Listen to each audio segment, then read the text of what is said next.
E o nosso estudo hoje é Ezequiel capítulo 31. Outra profecia contra o rei do Egito, contra o faraó. Mais uma. São 4 capítulos dedicados a profecias condenatórias, juízos contra o Egito.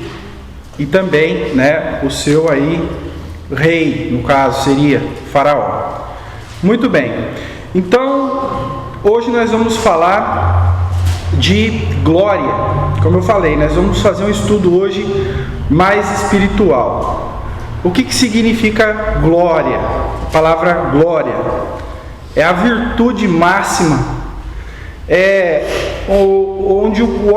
onde a pessoa, o homem, pode alcançar o auge, a sua maior estatura, a melhor posição que ele esteve. Isso é glória. Exemplo de glória, por exemplo, qual é a glória dos jovens? É a sua saúde. Essa é a glória do jovem. Toma chuva, passa frio, não fica doente. Qual é a glória dos velhos? É a sua sabedoria. Apesar que nem todos têm, mas é a sua sabedoria. A glória do jovem, ela passa, logo ele perde essa glória. Ele passa a ser velho. E por mais sábio que seja o velho, a sua glória também passa. Ele morre. Qual é a glória das mulheres, das moças? Qual é a glória das moças? É a sua beleza. Essa é a glória dela, é o auge, a beleza. A beleza das moças também acaba. Ela envelhece e perde a beleza. Qual é a glória dos rapazes, dos jovens? É a sua força. A sua virilidade também passa. Então nós vemos que a glória do homem, ela é momentânea. Ela dura um tempo, mas ela acaba. E aqui, nesse texto, nós vamos ver a glória das nações. As nações que aqui na Bíblia estão registradas, que nós chamamos, na maioria das vezes, de impérios, também tiveram seu momento de glória, de grandeza, de brilho, mas também foram apagadas as suas luzes. Então vamos fazer a primeira leitura, versículos 1 e 2. Vamos lá.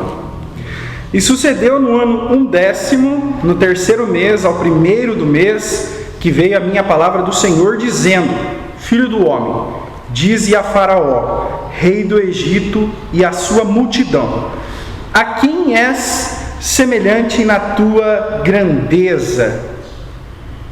Ezequiel é convidado a fazer uma pergunta para Faraó, rei do Egito: quem é semelhante na tua grandeza? Faraó estava aqui vivendo um momento de glória no Egito. Eu estudei muito a história do Egito essa semana, vi vídeos, li matérias, e como foi glorioso o Egito antigo, o império maravilhoso. Nós vimos o rio Nilo, aquele rio maravilhoso que trazia tanta prosperidade. Nós sabemos das grandes construções, que são tão maravilhosas que muitos acreditam que foram feitos por extraterrestres, mas não foram não. Foram feitos por mãos de homens. Mas construções maravilhosas que estão lá há 3, 4, 5 mil anos em pé ainda.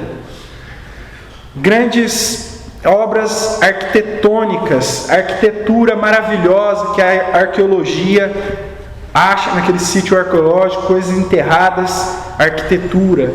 A sua escrita de 4 mil anos atrás está lá ainda. Foi glorioso, foi um grande império. E aqui Faraó vivia a glória desse império. Tinha um poder na agricultura por causa do rio Nilo, que transbordava, enchia, e quando voltava no seu estado normal, aquela terra era super fértil. Eles tinham muita cultura, produziam tecidos dos melhores do mundo, produziam artesanato, eram os melhores escultores da sua época. Ninguém sabia esculpir tanto quanto os egípcios. e nas construções não precisa nem falar, né? Maravilhas. E Ezequiel é convidado a perguntar: quem é semelhante a você? Você está no seu brilho máximo. Existe alguma outra estrela que brilha tanto quanto você? Nós vamos responder. Mas antes de responder, a gente vai atentar para o versículo 1. Olha, e sucedeu no ano 1º, no 3º mês. Ano 1º. Por volta de 567, 565 a.C. Aqui, nesse ano, nesse preciso ano 1º, Jerusalém estava se apagando da sua glória. Ela estava cercada pelas tropas de Nabucodonosor e ele estava prontinho para invadir e acabar com a cidade, pôr fogo na cidade, escravizar os seus moradores, destruir o templo. Enquanto nós vemos um contraste de versículo 1 para versículo 2. No 2, a glória do faraó, o Horus vivo, o Deus na terra, o Deus encarnado em forma humana, o faraó. Do outro lado, uma nação que foi gloriosa, poderosa, nas mãos de Deus, que venceu batalhas incríveis, fantásticas, agora estava sendo derrotada, agora estava sendo tirada a sua glória. Vamos relembrar só um pouquinho, mas bem pouquinho mesmo, o que foi a glória de Israel, quando era uma só nação, unificada. O maior tempo de glória foi nos reinos de Davi e Salomão, tá? Vamos lá em 2º livro das Crônicas. É só uma passada rápida, tá? Não vamos fazer um estudo sobre isso não. Capítulo 9. Segundo livro das Crônicas, 9, vamos ler, vamos começar pelo versículo 13. As riquezas e magnificência de Salomão. E era o peso do ouro que vinha em um ano a Salomão, de 666 talentos de ouro. Eu esqueci de calcular isso aqui, mas é mais de 1 tonelada de ouro, de presente, tá? Brinde. Afora que os negociantes e mercadores traziam também, todos os reis da Arábia e os príncipes da mesma terra traziam a Salomão ouro e prata. Também fez Salomão 200 pavés de ouro batido. Para cada pavês mandou pesar 600 ciclos de ouro batido. Como também 300 escudos de ouro batido. Para cada escudo mandou pesar 300 ciclos de ouro. E Salomão os pôs na casa do bosque do Líbano. Fez mais o rei um grande trono de marfim e o cobriu de ouro puro. Vamos repetir porque é muito... A imaginação aqui vai longe, né? Fez o rei um grande trono de marfim. Para quem não sabe o que é marfim, é o chifre do elefante ali, ó, que ele tem na boca ali, ó. E o cobriu de ouro puro, só para ele se assentar, hein? E o trono tinha 6 degraus e um estrado de ouro pegado ao trono e encostos de ambas as bandas no lugar do assento. E 2 leões estavam junto aos encostos. E 12 leões estavam ali de ambas as bandas, sobre os 6 degraus. Outro tal se não fez em nenhum reino. Nenhum reino teve um trono tão maravilhoso como o de Salomão. Também todos os vasos de beber do rei Salomão eram de ouro, e todos os vasos da casa do bosque do Líbano de ouro puro. A prata reputava-se por nada nos dias de Salomão.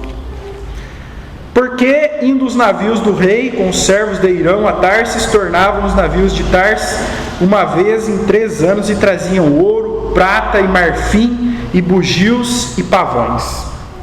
Que maravilha, hein? Que trono maravilhoso! Quanto ouro ele ganhava! Seus navios iam carregados de riqueza. Era muito rico.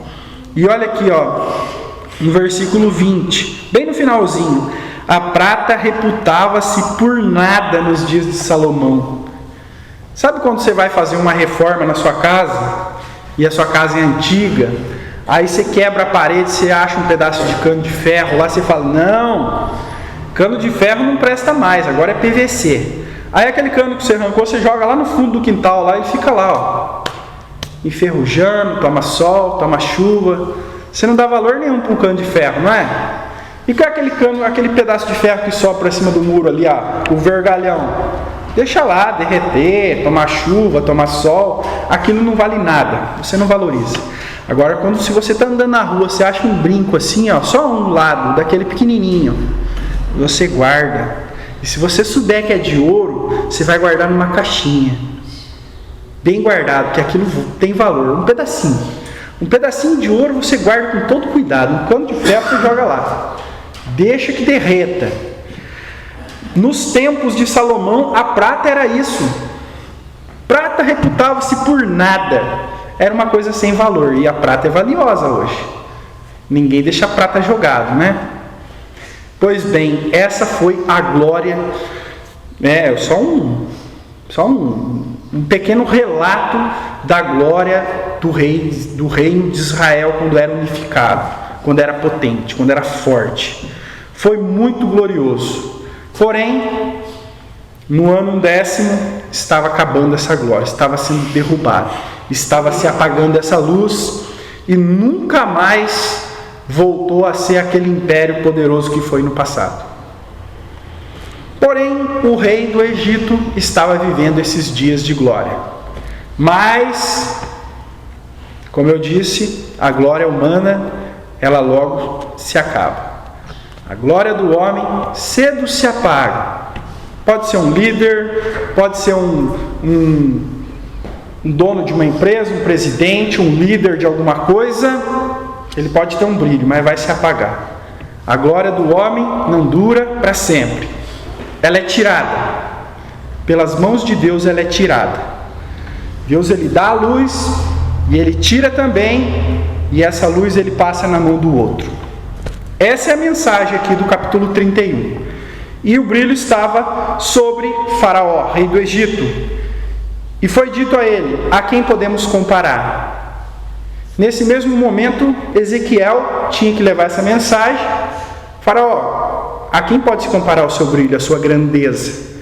E nesse mesmo momento, Ezequiel estava com o coração cortado, eu acho, como se fosse uma faca, de ver a sua nação, seus irmãos, naquele estado de sofrimento e nada poder fazer.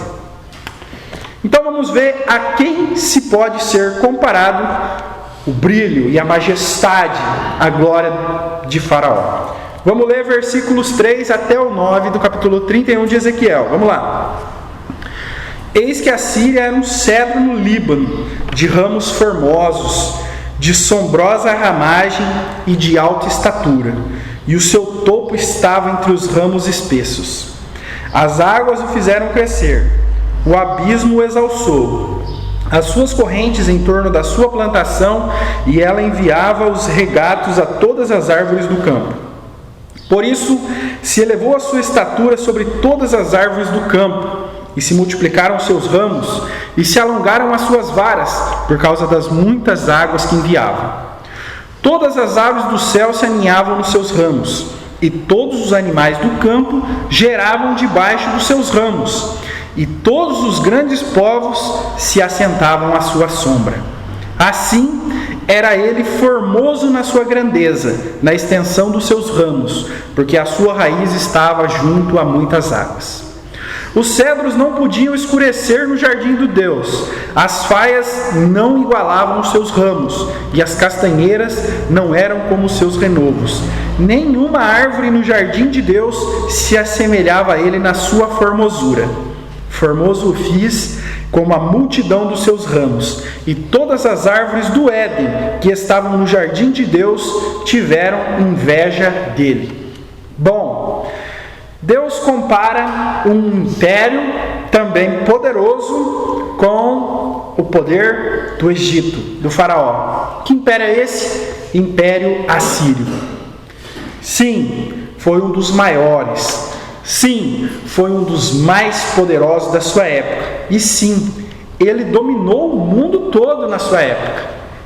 Ele foi o maior império da sua época, foi o dominador de tudo na sua época.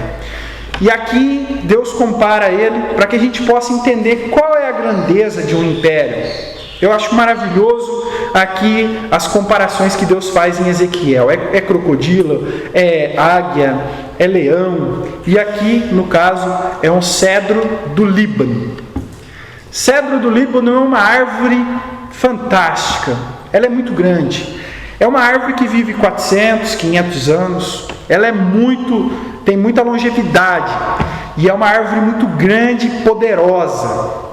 Se você pegar a bandeira do Líbano hoje, ela tem uma faixa vermelha em cima, uma faixa vermelha embaixo, uma faixa branca no meio, e o símbolo dela é um cedro do Líbano. É o símbolo nacional. E é uma árvore muito grande. Se você for abraçar o tronco dela, das mais velhas, daquelas que têm 200, 300 anos, vai precisar de umas 10 pessoas de mão dada para abraçar o tronco dela. É muito grande e é muito poderosa. É uma árvore fantástica. E aqui Deus compara o cedro do Líbano com essa árvore. Uma árvore dessa, tempestade não vai derrubar. Sinto muito. Cai um raio nela, vai quebrar um galho, mas ela vai continuar lá e o galho vai se recompor. Ela é muito grande, ela é muito poderosa. Arrancar ela, esses dias eu vi aqui, na rua de trás, uma árvore pequena. Daí cortaram, foram tirar as raízes, quebrou toda a calçada. Eu vi o rapaz trabalhando o dia todo ali para poder arrancar aquele tronco do chão, com máquina. Um dia de trabalho. Imagina um cedro para arrancar suas raízes. Com isso, era comparada à grandeza do Império Assírio. Um grande cedro, poderoso, majestoso. E foi mesmo. Como eu disse, nós vamos ficar no espiritual. Mas os assírios, eles sim foram um grande império. Eles dominaram os babilônios, mas espera, os antigos babilônios, tá? O Babilônio, não o Império Neobabilônico nas mãos de Nabopolassar e Nabucodonosor. O antigo Império Babilônio, eles dominaram Israel, o reino do norte. Eles dominaram o Egito também. O Egito foi conquistado por eles. Eles dominaram tudo que a gente conhece hoje como Palestina, a Ásia Menor. Foram muito poderosos. Porém, a gente vê aqui no versículo 4 uma citação que diz o seguinte, olha: as águas o fizeram crescer, o abismo o exalçou. Abismo aqui seria o lençol d'água lá embaixo. Sabe aquele, você cava um poço, tem água lá embaixo. As raízes dele eram tão profundas que ficava ali naquela água lá de baixo, geladinha, água fresca. E mesmo que não chovesse, ele estava ali naquela água ali, com as suas raízes. Estava sempre bem regado. As suas correntes corriam em torno da sua plantação e ela enviava os regatos a todas as árvores do campo. Ele tinha uma influência externa. Esse cedro era tão grande, tão majestoso e tão poderoso, porque ele tinha chuvas, porque ele tinha sol e porque ele tinha lá as suas raízes profundas lá nos lençóis d'água. É por isso que ele era tão poderoso. E por que a gente focar aqui nesse versículo 4? Ele era poderoso por causa de uma influência externa. Esse poder não vinha dele mesmo. Porque se você plantar o cedro do Líbano na areia lá da praia, ele não vai não. Não vai. Nem a pau. Se plantar numa terra seca, ele não vai. Ele precisa de muita água para ser aquela árvore. E aqui a gente entende que o quê? Deus é que forneceu para ele. Quem é que fez os rios? Quem é que fez as fontes de águas subterrâneas? Quem é que fez a chuva? Deus é que deu aos assírios todo esse poder que eles tinham. E eles eram poderosos mesmo. Eles foram os maiores guerreiros da sua época. Eles foram os que inventaram aquela carroça, que mais tarde o Império Romano dominou tudo por causa dela. Aquela carroça de 2 rodas, puxadas por 2 cavalos, que dava a eles muita, muita vantagem na guerra. Eles inventaram lanças com pontas de ferro, flechas com pontas de ferro. Eles eram mestres na arte de guerrear com flechas. Cidades cercadas de muros não era novidade para eles. Eles faziam uma chuva de flecha, de tempos em tempos, coordenado, chovia flecha sem parar, não havia guarda que ficasse em cima da muralha. E eles colocavam escada, eles construíam uma escada perto da muralha, subiam, entravam, destruía tudo. Não tinham para eles. Eles eram devastadores, eles eram cruéis. Eu estava assistindo ontem, eu tive que tirar, porque meu filho não podia assistir as técnicas de tortura dos assírios. Horrível. Não posso nem contar para vocês. Vocês vão ficar impressionados. Eles eram cruéis. Eles torturavam os seus inimigos de uma forma horrível. Então os povos temiam eles. Se falasse, lá vem o Império Assírio, vamos enfrentar ou vamos correr? Vamos correr. Vamos para lá, deixa aí para eles aí, é melhor. Porque esse povo não tem misericórdia, não tem piedade de ninguém. E as suas cidades, né, que foram as suas capitais do seu poder, primeiro foi Assur, uma cidade muito, muito antiga, e também a famosa e conhecida Nínive. Lá no livro de Gênesis já se fala de Nínive, grande capital do seu império. Muito bem, né? E versículo 6: todas as aves do céu se aninhavam nos seus ramos. Todas as nações viviam ali debaixo do poder da Síria. Essas são as aves. Nações e nações, cidades e cidades conquistadas. Ficava tudo embaixo do poder, assim como as aves, né, acham seus ninhos nos galhos das árvores. E todos os animais do campo geravam debaixo dos seus ramos. Tudo sob a proteção, tudo sob o domínio e controle assírio. E todos os grandes povos se assentavam à sua sombra. Assim ele era formoso na sua grandeza. Conseguiram imaginar uma grande árvore maravilhosa, cheia de aves, pessoas embaixo daquela sombra, uma sombra extensa, né? Assim foram eles. E aqui diz o seguinte, olha, versículo 9: formoso o fiz com a multidão dos seus ramos, e todas as árvores do Éden que estavam no jardim de Deus tiveram inveja dele. Uma árvore incomparável, né? As árvores do Éden deveriam ser, né, maravilhosas, mas aqui não está falando do jardim do Éden original. Aqui está falando dos reis de Israel. Aqueles reis que reinaram em Israel tiveram inveja deles. E os reis de Israel, os cedros do jardim de Deus, né, os reis foram comparados também com cedros, aqui mesmo em Ezequiel. Vamos voltar lá para relembrar, capítulo 17, para contextualizar que os reis de Israel também foram comparados com árvores. 17, versículos 2 e 3. Parábola das duas águias e da videira. Foi um estudo maravilhoso. Filho do homem, propõe uma parábola e usa de uma comparação para com a casa de Israel. E diz: assim diz o Senhor Jeová, uma grande águia, de grandes asas, de farta plumagem, cheia de penas de várias cores, veio ao Líbano e levou o mais alto ramo de um cedro, e arrancou a ponta mais alta dos seus ramos e trouxe a uma terra mercância, na cidade de mercadores a pôs. Bom, para quem não se lembra, essa grande águia, Nabucodonosor, e ele tinha um cedro em Israel, e ela veio e arrancou. O rei que reinava lá, eu acho que é Zedequias, se eu não me engano. Não, eu acho que é Oséias, né? Bom, o rei que reinava, tirou, levou cativo, colocou outro rei no lugar. Então, essa comparação de reis com árvores, além de ser muito bonita, nos dá uma ideia ampla do que é o poder de um império, né? E também, aqui diz no versículo 9, que as árvores que estavam no jardim de Deus tiveram inveja. Sim, tiveram inveja do grande poderio. Daí o que foram fazer? Tentar fazer aliança política com eles.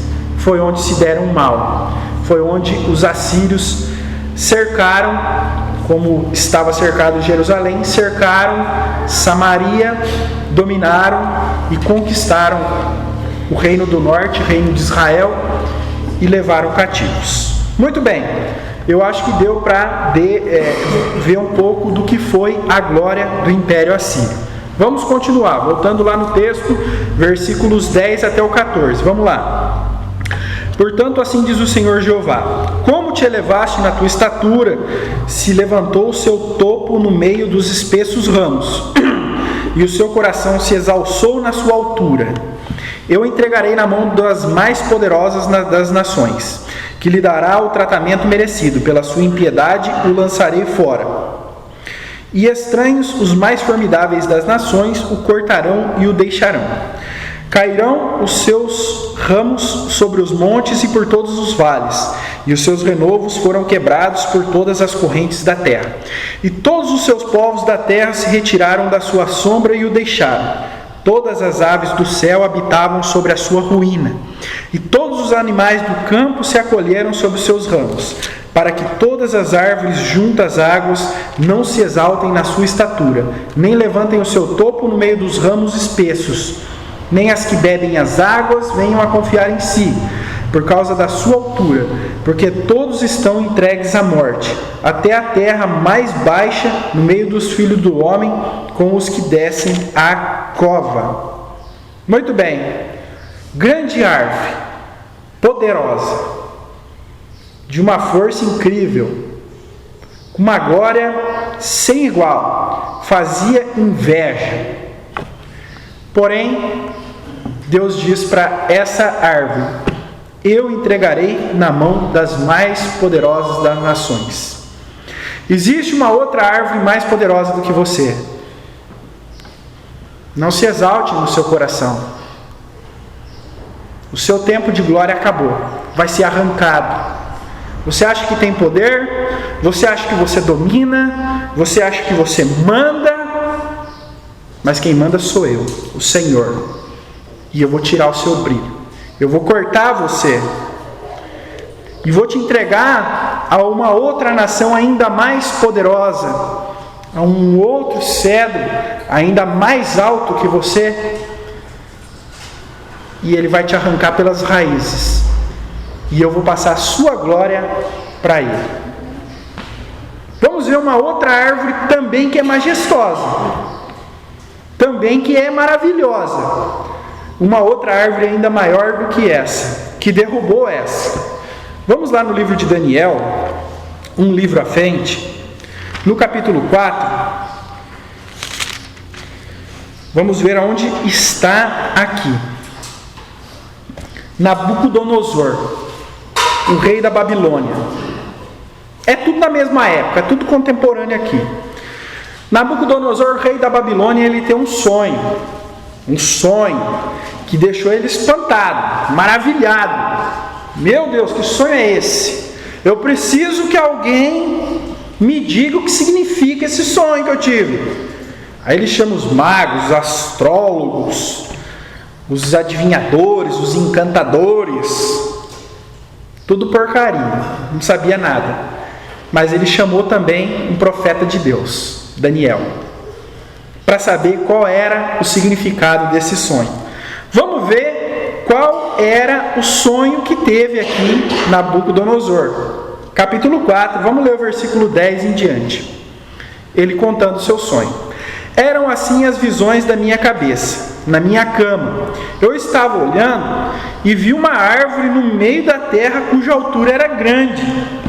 Crescia essa árvore e se fazia forte, de maneira que a sua altura chegava até o céu e foi vista até os confins da terra. A sua folhagem era formosa e o seu fruto abundante, e havia nela sustento para todos. Debaixo dela os animais do campo achavam sombra, e as aves do céu faziam morada nos seus ramos, e toda a carne se mantinha dela. Estava vendo isso nas visões da minha cabeça, na minha cama, e eis que um vigia, um santo, descia do céu, clamando fortemente, dizendo assim: derrubai a árvore, e cortai-lhe os ramos, e sacudi as folhas, e espalhai o seu fruto, e afugentem-se os animais debaixo dela e as aves dos seus ramos. Árvore muito maior que a primeira, e até no céu, de qualquer lugar da terra você podia ver, de tão grande que era, maravilhosa, tocava no céu. O cedro do Líbano não chega tão longe assim. E tinha animais que estavam na sua sombra, as árvores faziam ninhos, e ela era grande, poderosa. Se um vento não pode derrubar o cedro do Líbano, quanto mais essa. Porém, ele viu um descendo do céu, um santo descia do céu, e ele dá uma ordem o seguinte, olha aqui, versículo 14: clamando fortemente, dizendo: derrubai a árvore, cortai os seus ramos, sacudi as suas folhas, espalhai o seu fruto, afugentem-se os seus animais debaixo dela. Essa árvore aqui, do sonho de Nabucodonosor, é ele próprio, ele mesmo é essa árvore, é o Império Babilônico, a maior de todas as árvores que já passou pela terra. Essa foi a maior. Império depois que seguiu Medo-Persa, grego, romano, nem a pau. Só vai ser maior que essa o Império do Anticristo. A maior árvore que a terra já viu, o grande Império de Babilônia. Glória igual não teve, nem vai ter. No sonho da sua estátua lá, no sonho da estátua, ele era cabeça de ouro. Era o material, era a parte mais alta da estátua e o material mais precioso. Era ouro, prata, bronze e ferro. Ele era o mais poderoso, o maior dos impérios. Porém, também cairia. O que nós aprendemos até agora? Grandes nações poderosas, grandes árvores majestosas, poderosas. Porém, o poder está na mão de Deus. O homem ele recebe uma fagulha, ele recebe uma lâmpada de LED na mão e ele acha que ele está com o brilho todo. Não. O homem não tem brilho. O homem só brilha quando a luz de Cristo está dentro dele. Quando Deus brilha dentro dele, ele tem um brilho. Mas quando ele quer colocar o seu brilho para clarear, ele apaga. E Nabucodonosor se engrandeceu, se ensoberbeceu por ser essa árvore tão maravilhosa. Mas Deus falou: você vai ser cortado. O brilho é só meu. A minha glória eu não dou para ninguém. Tá? Versículo 17. Esta sentença é por decreto dos vigiadores. Essa ordem é por mandado dos santos, a fim de conheçam os viventes que o Altíssimo tem domínio sobre os reinos dos homens, e os dá a quem quer, e até o mais baixo dos homens constitui sobre eles. Essa sentença é por decreto. Nabucodonosor, você é a árvore mais majestosa de todas. Eu dei todo o poder na sua mão. Você conquistou Israel, Judá, assírios.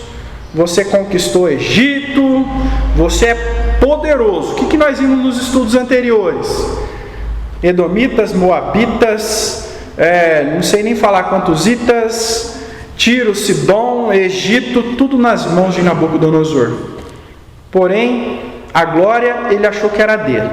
O coração se ensoberbeceu e Deus falou: não, vou apagar sua luz.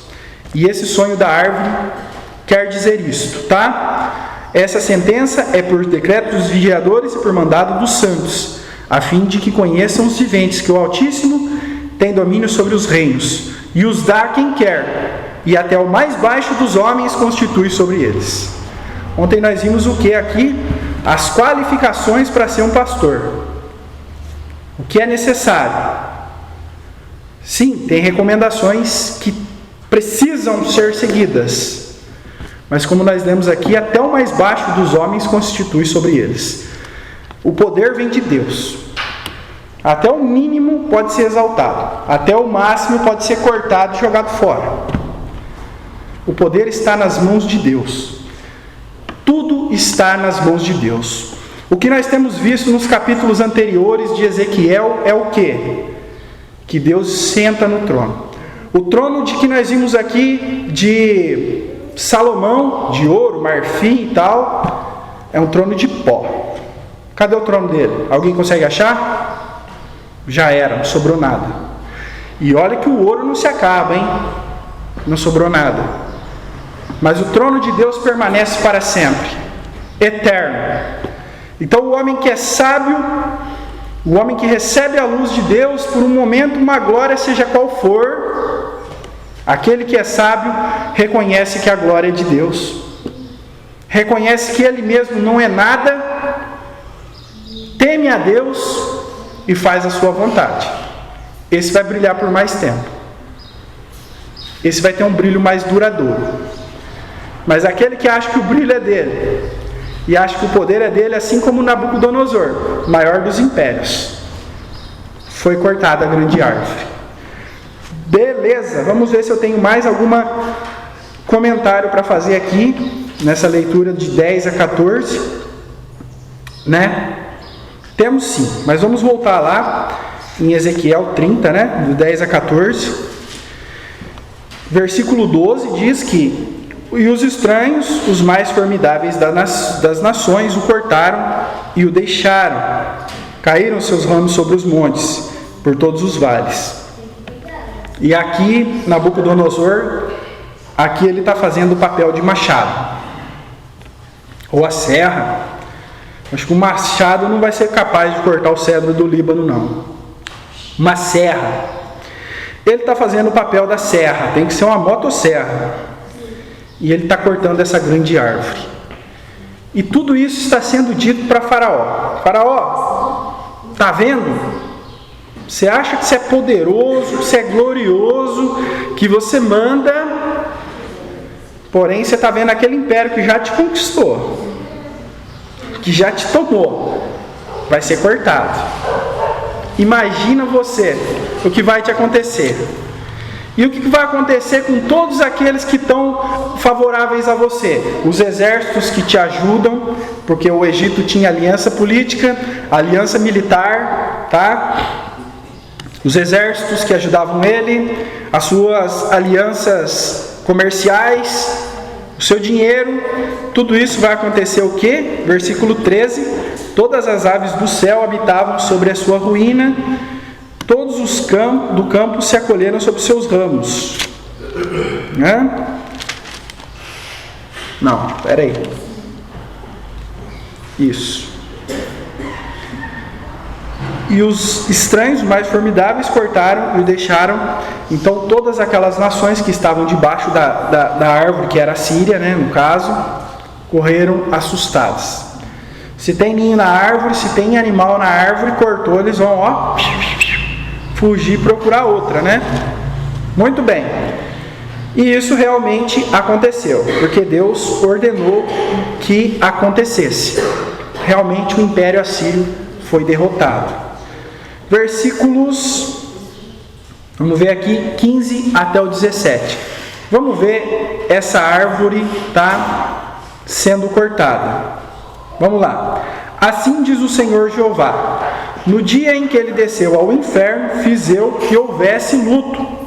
Fiz cobrir o abismo por sua causa, e retive as suas correntes, e elas detiveram-se, e cobri o Líbano de preto por causa dele. E todas as árvores do campo por causa dele desfaleceram. Ao som da sua queda fiz tremer as nações, quando o fiz descer ao inferno com os que descem à cova. E todas as árvores do Éden, a flor e o melhor do Líbano, todas as que bebem água se consolavam na terra mais baixa. Também estes com ele descerão ao inferno, a juntar-se aos que foram traspassados à espada, sim, aos que foram seu braço e que estavam assentados à sombra no meio das nações. O grande cedro poderoso foi cortado, de uma forma assim devastadora. Foi arrancado de uma só vez. Quem de nós tem esse poder? Não precisa nem ser o cedro, né? Quão difícil foi arrancar essa árvore fininha que tinha aí na frente, né? Uma burocracia. Quem pode arrancar com as mãos? Aquele que pode arrancar com machado, não vai ser fácil. Não é fácil tirar uma árvore do seu lugar. Ainda mais um cedro do Líbano. E aqui diz que Deus arranca violentamente, usando Nabucodonosor como machado. E é interessante ler aqui no versículo 15 que diz: no dia que ele desceu ao inferno, né, não devemos entender como literal aqui, mas no dia em que ele foi jogado na cova, na sepultura, no dia que ele foi enterrado, fiz eu que houvesse luto, fiz cobrir o abismo por sua causa e retive as suas correntes, e elas detiveram-se. E foi desta forma mesmo que caiu o Império Assírio. O Império Assírio tinha sua capital em Nínive. E Nínive era cercada por um grande rio. Um rio muito grande, que impossibilitava muito o ataque. Porque eles não tinham avião, né? Para jogar bomba. E o rio era grande. Então, impossibilitava um ataque. Porque lá de cima estavam lá os protetores da cidade, naqueles grandes muros que tinha em Nínive, protegendo com flechas. Se fosse a nado, ia tomar uma flechada, não ia conseguir chegar lá. Então era quase uma fortaleza intransponível, a cidade de Nínive. E aqui diz que Deus, olha, retive as suas correntes e elas detiveram-se. Foi dessa forma que a cidade de Nínive foi conquistada por Nabucodonosor. De tempos em tempos o rio se enchia, ele transbordava na época das chuvas, ali todo em volta de Nínive. Nabucodonosor fez o quê? Represou o rio nessa época, bem para cima, segurou, fez uma grande represa, e a água foi ajuntando, e foi chovendo, e foi ajuntando água, muita água, muita água. Quando estava aquele dia que estava cheio, ele soltou a água de uma vez. A água desceu com uma enxurrada e arrancou os muros de Nínive. E assim o exército de Nabucodonosor entrou e tchau. Assim foi cortada a grande árvore. Para a gente poder ilustrar isso, vamos lá no livro do profeta Naum. Naum, no capítulo 2, tá? Um pouquinho para frente aí, ó. Tá? Naum, capítulo 2, versículos 1 a 7. A queda desta grande árvore. A árvore gloriosa, que tinha uma glória majestosa, um poder inigualável. Vamos ver como é que ela caiu. Deus prometeu e Deus cumpriu. Versículos 1 até o 7. O destruidor está já diante de ti, guarda a tua fortaleza, observa o caminho, esforça os lombos, fortalece muito o teu poder, porque o Senhor trará outra vez a excelência de Jacó, como a excelência de Israel, porque os que despejam o despejaram e corromperam seus sarmentos. Os escudos dos seus valentes estarão vermelhos, os homens valorosos escarlates, os carros com fogo de tochas no dia da sua preparação, e as lanças se sacudirão terrivelmente. Olha só a descrição do exército: escudos vermelhos, homens valorosos, homens fortes, carro com fogo de tocha. Os achados arqueológicos em Nínive, né, os registros que fizeram lá na pedra, na madeira, contam corretamente essa história desse exército que realmente era assim, tá? Um exército de homens vestidos de vermelhos, escudos. Os carros se enfurecerão nas praças, chocar-se-ão pelas ruas, o seu parecer é como de tocha, correrão como relâmpagos. Este se lembrará das riquezas, eles, porém, tropeçarão na sua marcha, apresentar-se-ão no muro quando o amparo for preparado. As portas do rio se abrirão e o palácio se derreterá, e Uzabe está descoberta, será levada cativa, e as suas servas acompanharão, gemendo como pombas, batendo em seus peitos. Olha só o versículo 6: as portas do rio se abrirão e o palácio se derreterá. E assim foi cortada a grande árvore. Que árvore? Império Assírio. Por isso que eu gostei tanto desse estudo. Que maravilha! Deus deu tanta glória para esse império. Fez uma grande árvore poderosa. deu mais ainda para Nabucodonosor, ainda mais poder. Cortou ela como se fosse tirar um trevo de 4 folhas do chão. Acabou em nada. O Império Babilônio também foi a mesma coisa.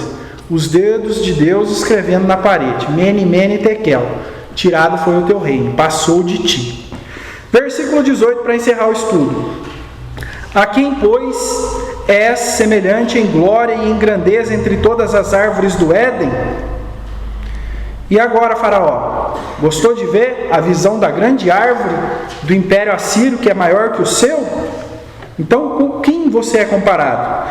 Todavia, descerás com as árvores do Éden à terra mais baixa, no meio dos incircuncisos. Jazerá com os que foram traspassados à espada. Este é Faraó e toda a sua multidão, diz o Senhor Jeová. Nessa hora, Faraó deve ter tremido. Ele deve ter ficado umas 7 noites sem dormir. Se o Império Assírio, tão poderoso como foi arrancado tão facilmente com suas raízes e tudo, e ele estava vendo nesse mesmo momento Nabucodonosor dominando Jerusalém, a qual Faraó prometeu que ia proteger, né? Lembra da bengala quebrada, o bordão de cana? Quem disse que ele protegeu? E ele já tinha recebido um aviso: assim como Nabucodonosor destruiu o Império Assírio, assim o próximo vai ser você. E esse é o estudo que eu queria trazer para os irmãos hoje, como eu disse, mais na mensagem espiritual do que na teológica, e a mensagem de hoje é essa: as nações têm a sua glória, os homens têm a sua glória de tempos em tempos.